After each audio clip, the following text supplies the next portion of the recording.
ပဇွန်ချောင်းယူဒီစိန်ချက် ပဇွန်ချောင်းယူဒီစိန်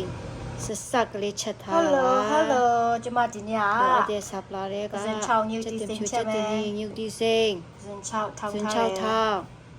ချက်ဖြူချက်နေပပလေးယူဒီစိန်ပပလေးလိထားတယ်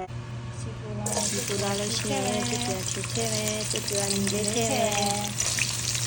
အပြည့်မွေးမယ်